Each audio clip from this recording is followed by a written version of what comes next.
Welcome back to N.Rajini Kiranmai YouTube channel. Today we are going to focus on programming languages paradigm.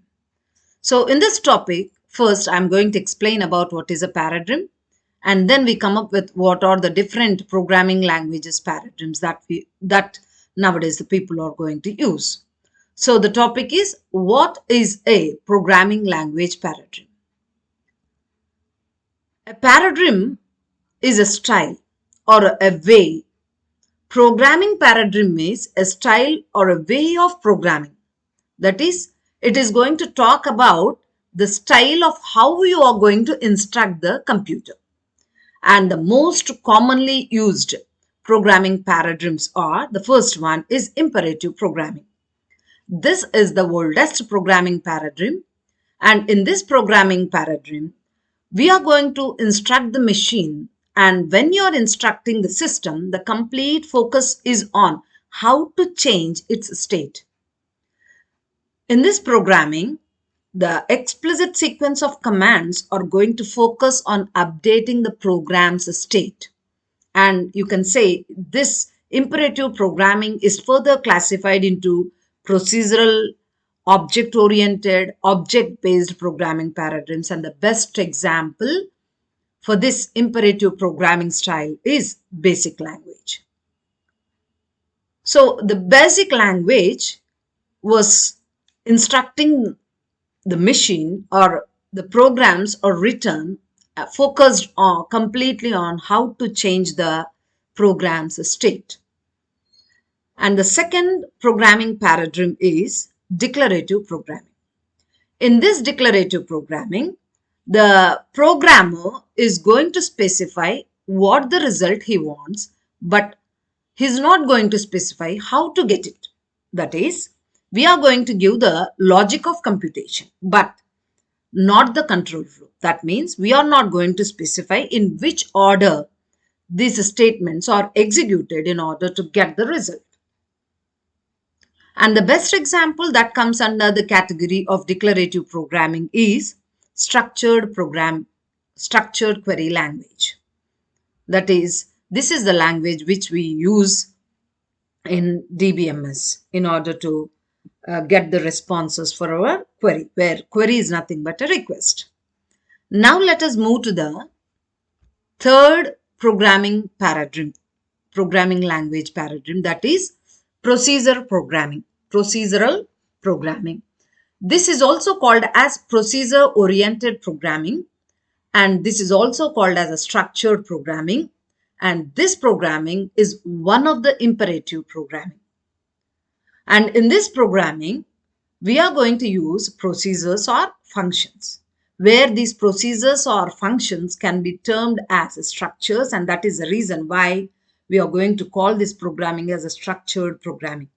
Now let us explain about what is a procedure. Procedure is also a subprogram where it is going to focus to solve a specific task.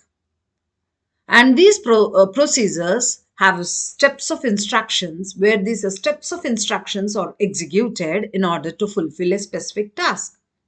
And what is the advantage of inserting the instructions into a procedure means a procedure can be called anywhere, anytime during the execution.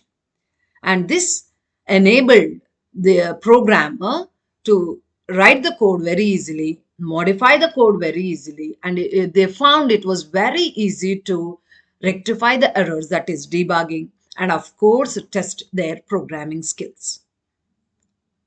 And in this style, that is in procedural programming style, the emphasis is on procedures to solve the problem. That means the programmer was completely focusing on developing the content in a procedures or functions, where these procedures or functions are written in such a way that they are going to solve the problem.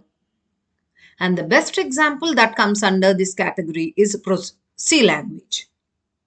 And the fourth category is object-oriented paradigm. As I said earlier, even this is also one of the imperative programming. But in the third paradigm, as we said, their focus was on procedure. But here, they completely focused on the concepts of object. Now, what is an object? object is a real world entity where this object is going to contain or encapsulate data and procedures or functions, or we can simply say data and code is encapsulated in one component, and that one component is called an object. As generally, when you look at a capsule tablet, that capsule tablet is representing the object. And when you open that capsule, you are going to find the medicine within it. And this medicine is representing the data and the procedure which is used to manipulate that data. And these data and the procedures are encapsulated in one component called object.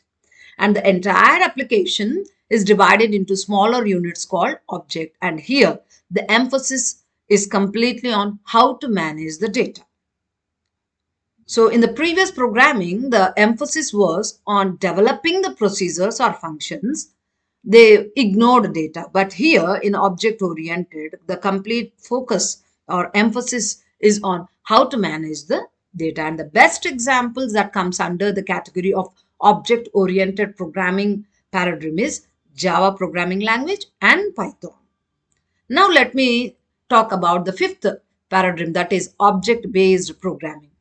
And this programming is going to use prototypes where these prototypes are used to create the object. That means the entire application is developed with the help of these objects, and most of the OOPS concepts are not supported over here, and that is the reason why we call it as object based programming, not oriented programming. And the best example is JavaScript.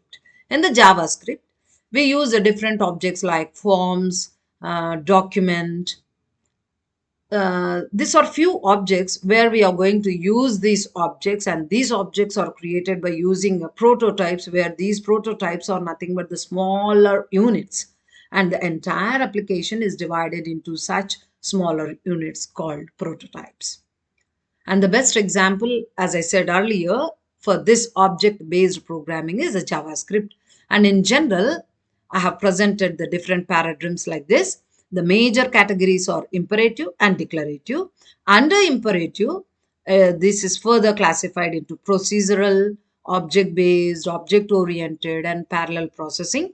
And declarative, as I said, specifically a structured query language that is specifically used in order to manipulate the data that is existing in the database. And another category is functional and logical, where I said this prologue and Lisp for the languages that comes under the category of a special purpose high level languages, where this prologue is used to implement artificial intelligence algorithms, and Lisp is the programming is a language which is used to process the documents. Thank you for watching this video.